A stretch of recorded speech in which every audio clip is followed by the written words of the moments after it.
Hello, my name is Whitney Morales, and today I'm going to be talking about plagiarism and how to avoid it.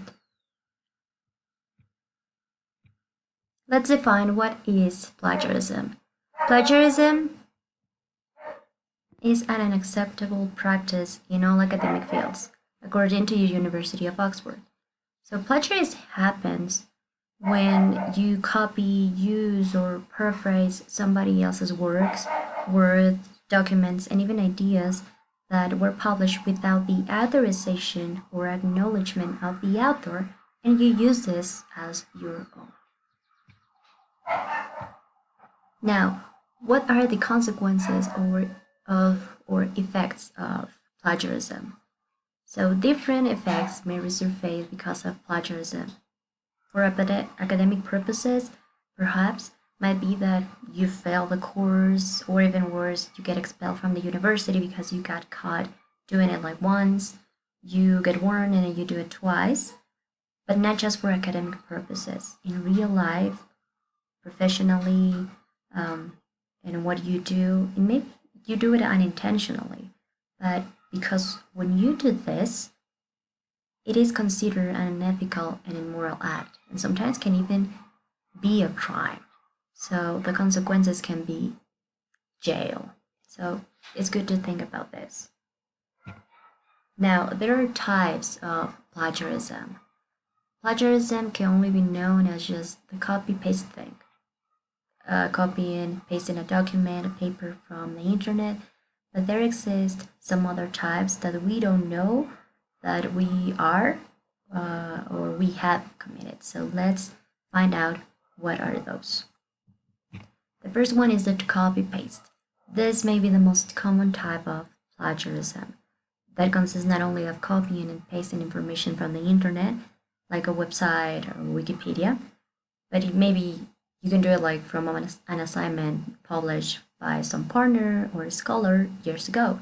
An example is like, let's say a friend of yours has published a reflection on his social network, Facebook, and you like it. So what you do is you copy and paste it on your wall without acknowledging or recognizing your friend as the author, and you just take the credit and make it look like your own writing. So this example is not in an academic purpose. We see like it's a normal life, like in our routine, what we do. So we may have committed this. The second is the self or auto plagiarism. This one is sometimes not taken as seriously, but it is considered an unethical act. An example is like when you have done or have published a paper or document by your own authority. But what you do is like you reuse it again and you only change some words and you present it again. So it may not seem dangerous, but it is. So what are you doing is like you are committing plagiarism by to yourself. Instead of do something new, you just use maybe a work that has been published, I don't know, 2 semesters ago, and you said like, oh no, nobody will find it out. It's nothing wrong, but it is. The other one is the collusion. This type is characterized when many people have copied the same work or task.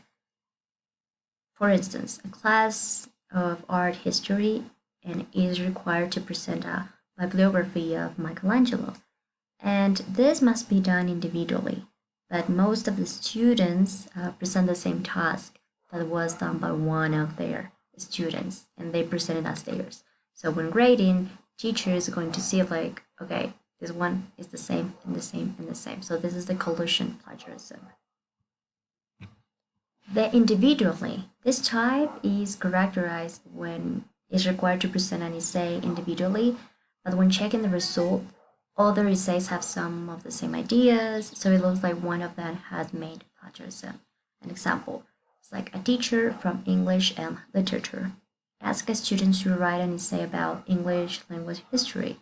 But later, when grading, he realizes that some students' essays have the same ideas and reflection, so there is no difference in originality between them. So it's like, oh, this piece is like the same and he has the same thing. So that's the individual plagiarism. Is the cloning. This type is like the copy paste type, but it is using somebody else's works totally. And the only difference is that what changes are only the names sometimes.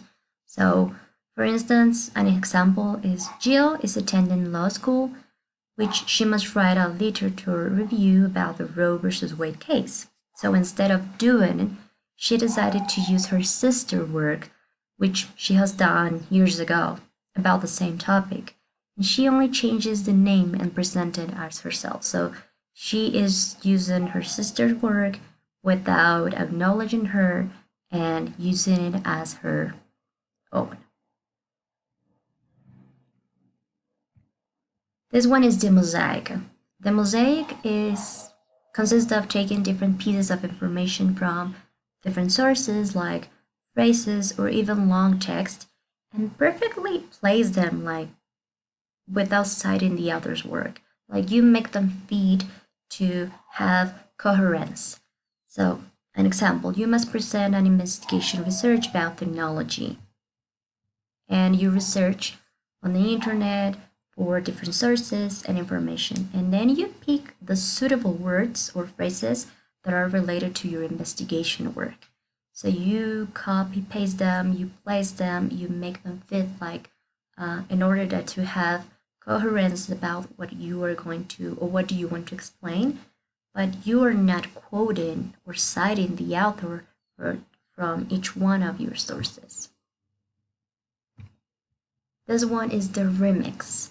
This type is like a mosaic, but what makes it different is like it uses a combination of paraphrasing and copy paste without citing or making some changes to the words. And even sometimes taking personal thoughts as your own. An example, when you read an article or a reflection about life and endurance and you really love that, you felt it. So you simply decide to use it as your own, add in some words and changing a few from the original. But the idea is the same, the context is the same. You don't recognize the author of this thought, and this is remix plagiarism. This one is the find and replace. This type is a common one. It happens by replacing some specific words, thoughts, ideas, and phrases from a text using synonyms. So you leave the rest of the text as it was. Of course, no citation marks or references are added to the work.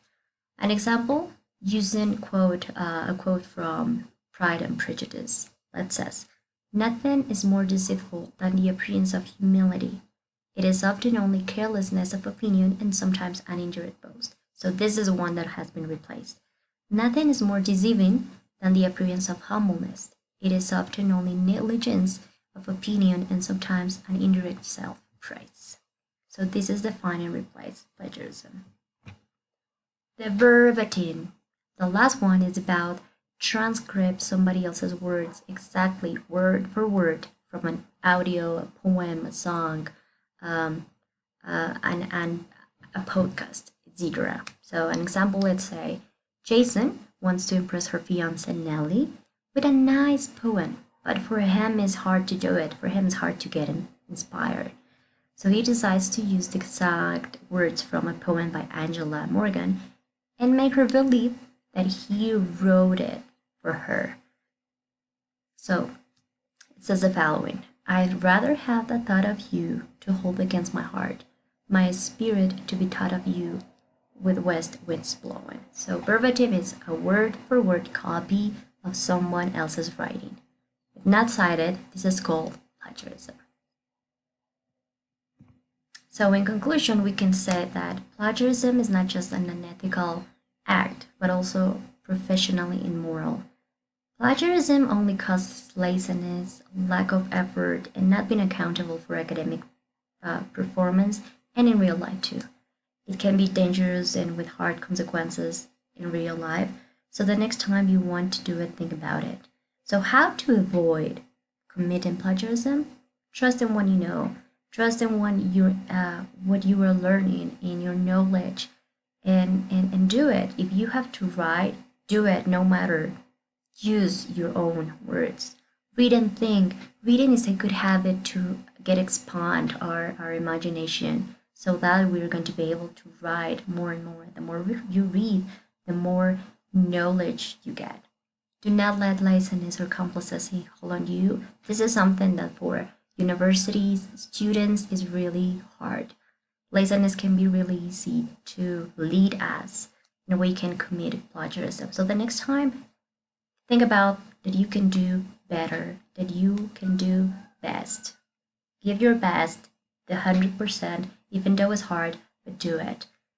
And think that what are you doing is worth it, that your performance might not be the perfect one, but you are doing the right thing so that you won't fall in plagiarism.